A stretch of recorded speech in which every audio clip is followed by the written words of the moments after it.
I'm joined once again by my broadcast colleague, Bazooka Joe, Joseph Valtellini, getting geared up for December 9th. It is Glory Redemption, Rico Verhoeven versus Jamal Ben Saddik. This guy is a mountain of a man. Yeah, they call him Big Ben because he's 270 pounds, 6'9", he's just a monster. And when you're going to see him and Rico, and you see how big Rico is, especially with those big legs he has, Jamal Ben Saddik is just at a different height and different size than Rico. He's the Goliath, and he has a win over Rico Verhoeven. Yeah. It happened way back in 2011. From what you've seen from that fight, how did he get the job done?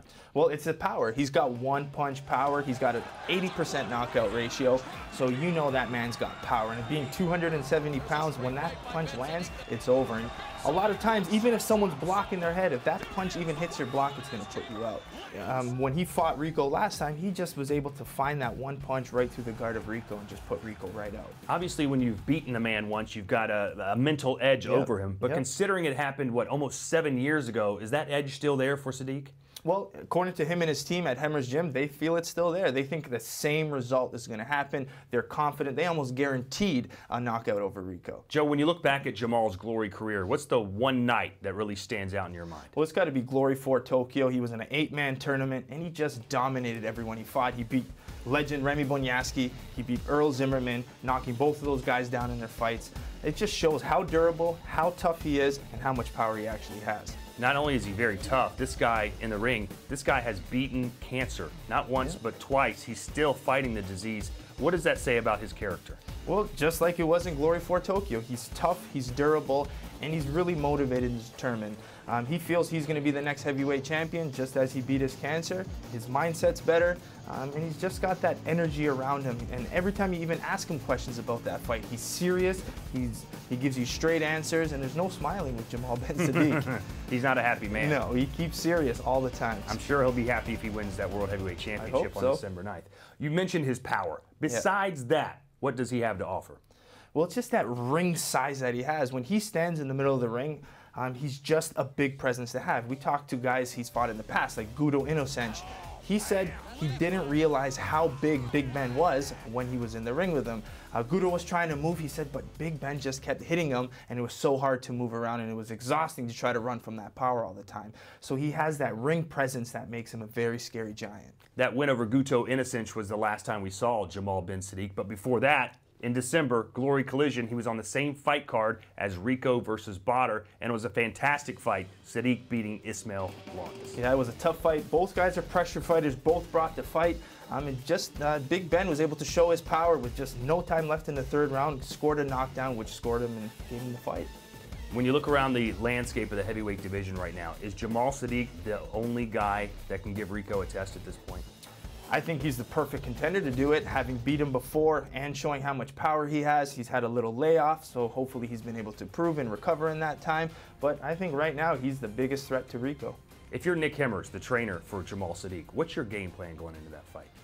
Well, with Rico, you can't let him dictate the pace of the fight. So you have two choices if you're Big Ben Saddik.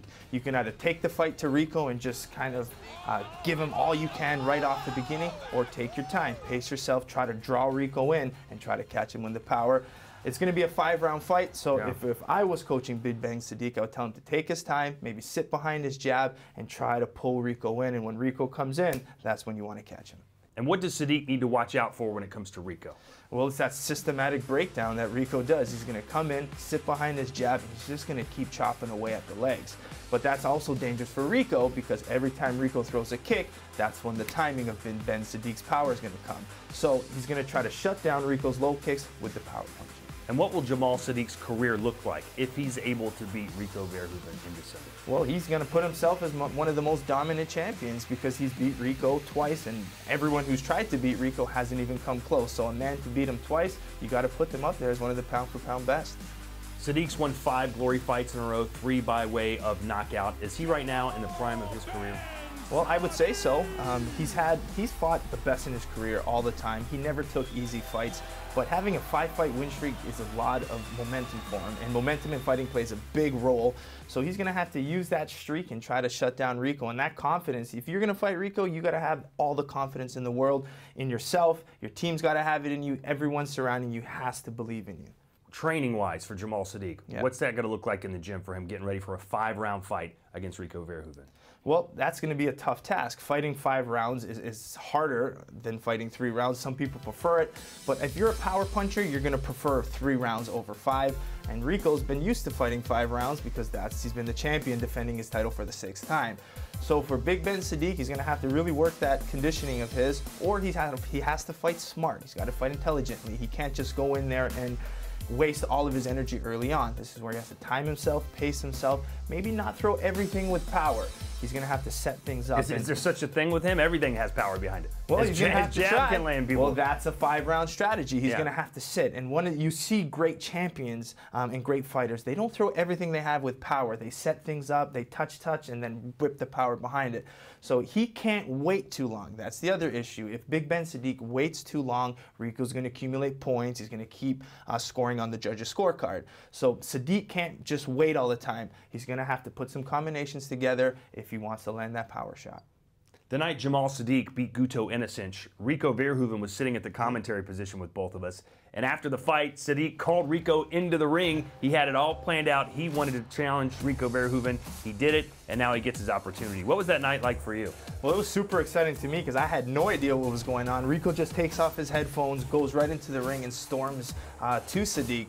And there was a lot of tension, and Rico's big point was, you didn't do anything. He said in 3 rounds, you didn't throw anything. I think there was maybe a handful of strikes that were thrown that fight. Wasn't Sadiq's best fight, so Rico went right into the ring and told him that he wasn't impressed with his performance, and Sadiq just said, hey, buddy, I knocked you out before, and I'll do it again. And Nick Himmers, the trainer for Jamal Sadiq, said, listen, we didn't do much because we didn't have to do much. Why waste all this energy beating a guy we've already beaten? He says he's saving all the money shots for Rico Verhoeven. Live on UFC.tv, Saturday, December 9th.